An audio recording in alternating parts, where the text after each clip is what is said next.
The Elder Scrolls 6. The Zoomer's Half-Life 3. To be fair though, unlike that, we do actually know it is coming. Could be over 3, 5, 7 years away, but it is a thing. It's likely set in Hammerfell, perhaps High Rock, perhaps both.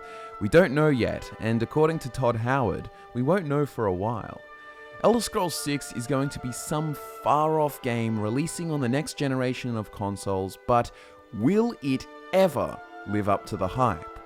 My name is Scott from FudgeMuppet, and quite obviously Drew, Michael and I are incredibly invested in the Elder Scrolls universe, the vast and complex lore, the potential to play innumerable characters with innumerable backstories, personalities and motivations. The Elder Scrolls games are one of the few out there where if you were so inclined, you could be that fellow who strolls out of Helgen and just becomes a professional hunter of deer, or maybe you join the companions and become a werewolf who only cares about hunting and dreams of an afterlife in Hircine's hunting grounds. You could also be an Argonian cup collector or a valiant knight of Akatosh. There are endless possibilities, and the Elder Scrolls games are one of the few that delivers the framework for such a varied experience. People spend hundreds or thousands of hours exploring a fantastical world unlike their own, discovering secrets, magic, creatures, the list goes on. It is peak escapism. While the Elder Scrolls may not have the top tier storytelling compared to other RPGs, it has the trade-off of variability, discovery, and self-storytelling, or, in other words, role-playing. When playing The Witcher, you are Geralt, maybe a kinder version or harsher version, but at the end of the day, you are still Geralt. Whereas in the Elder Scrolls, you are who you want to be. Orc, Argonian, or Elf, you make your own story, you do your own thing. It's an interesting format where you have the input, you decide the direction, the conditions, the enjoyment of your story. For me at least, this is what appeals to me so much about the gaming medium, the interactivity. I will never read a book or watch a movie and be able to have any impact on the story, but within a game, I can decide, I can act. And on top of that, for any world-building fans or lovers of amazing lore, I feel like you can't get a better medium than a game. If you were to fill a book with endless histories of characters in the past, or to explain the inconsequential relationships between unimportant characters 1, 2, and 3, you would soon end up with a very bland book. Whereas in a game, you are living in the world. You can just spend 2 hours talking to random citizens and reading books, soaking in the environment around you, but that doesn't make for an interesting movie. It is the unique power of the gaming medium. So why am I bringing all this up? Well, Elder Scrolls 6 is coming. It is unlikely that it will ever live up to the hype. Simply put, the longer it takes to come, the higher expectations get, the more things change, the more tastes change. You see, the Elder Scrolls, like any form of media or of art, is a product of its time. Let's have a look. You have the Elder Scrolls 1 Arena, a game which didn't even have Daedra, and then you have the Elder Scrolls 2 Daggerfall, which added a ton of lore and a newly focused depth, and then we have the Elder Scrolls 3 Morrowind era, which also included the Elder Scrolls Adventures Redguard spin-off, an era where the rather typical fantasy elements were warped and changed into something completely alien and strange. But then around this time you also have the Peter Jackson Lord of the Rings trilogy be an absolute financial and cultural success. Everyone was frothing over it, and hence the next Elder Scrolls game was far more Lord of the Rings in flavour, with a more typical fantasy theme. Look at the Elven Armour or the Oblivion Gates. Hell, they even got Sean Bean to voice Martin Septim. Elder Scrolls 4 Oblivion was my very first Elder Scrolls game and will always have a special place in my heart, but you can see how the current state of culture at the time changed the product. Then we have Elder Scrolls 5 Skyrim, a period where grim, grittier, darker fantasy is more popular. Season 1 of Game of Thrones has just come out as a TV series. And you can contrast the Elder Scrolls 4 and Elder Scrolls 5 and see the tone change. I am by no means saying Skyrim is a dark or grimdark fantasy, but you can see how the feel of the game has changed. So then we have the Elder Scrolls Online, which again evolved the franchise, taking it in a new direction.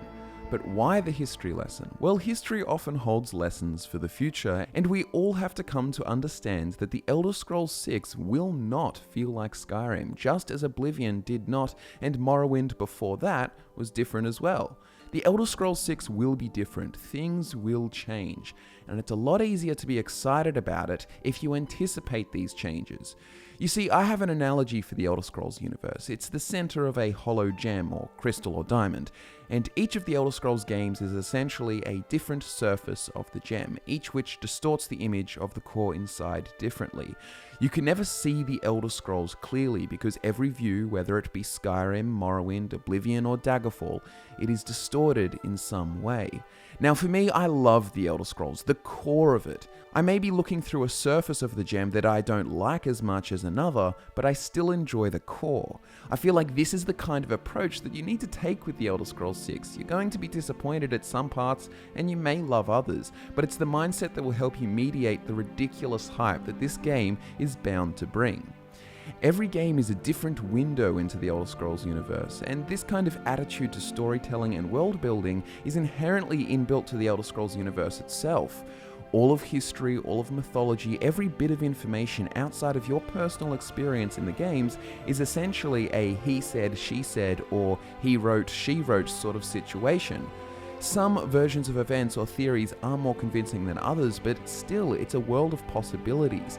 Tiber Septim could have secretly planned the assassination of Khulakain, or it could have genuinely been an opponent. The Tribunal could have murdered Indoril Nerevar, or they may not have, and what even gets trickier is that it could have been both. When you have in-universe elements such as Dragon Breaks and Kim, you get all kinds of tomfoolery, not knowing whether or not up is down or down is up.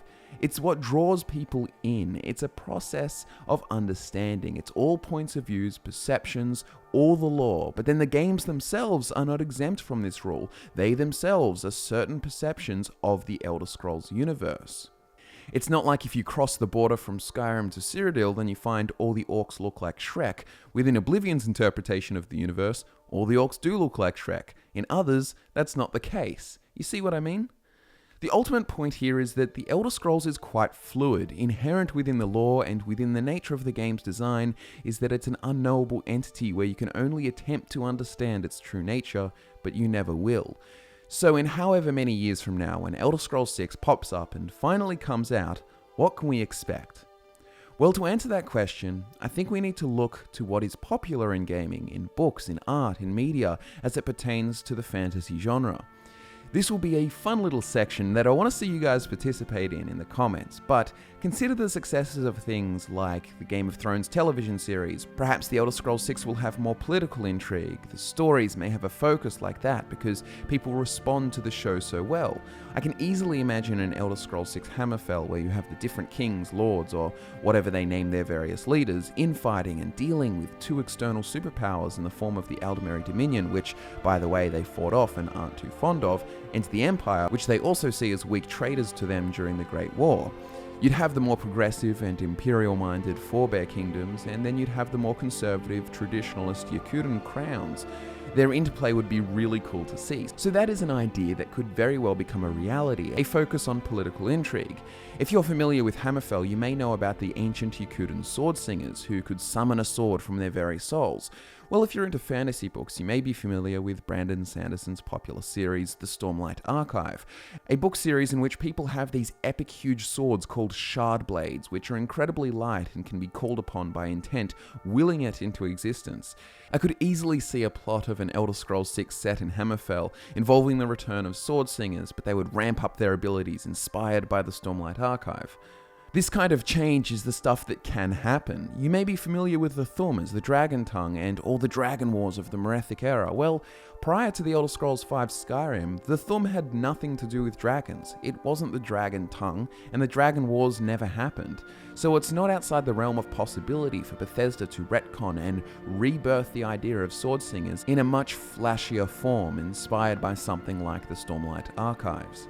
One of the greatest changes you have to expect is the effects of the Elder Scrolls Online. You gotta remember, Skyrim is ancient, man. 2011, that game came out. All the DLCs were done and dusted by the end of 2012. You remember Coney 2012? That's ancient. I was in high school at this time. FudgeMuppet wasn't even a thing. Since then, The Elder Scrolls Online has come out and so much has changed. Elder Scrolls 6 is existing in a post-Elder Scrolls Online environment. There will be lots of lore referred to that has been established by ZeniMax. So what will it look like? I mean, consider that between now and Elder Scrolls 6 there is going to be an Elsewhere DLC as well as likely other DLCs, so what does that change?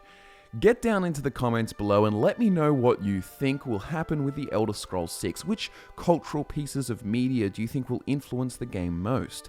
Let's have a little fun. But remember, this is all an exercise in managing expectations, understanding that each of the games are interpretations of the same core Elder Scrolls universe. How do you guys feel about it all? How old do you reckon you'll be when the Elder Scrolls 6 drops? Thanks so much for watching, guys. I hope you enjoyed this video. Get down into the comments below with your theories about Elder Scrolls 6's influences. My name is Scott from FudgeMuppet. Like the video and subscribe for plenty of Elder Scrolls goodness, and I'll be back to nerd out with you again next time.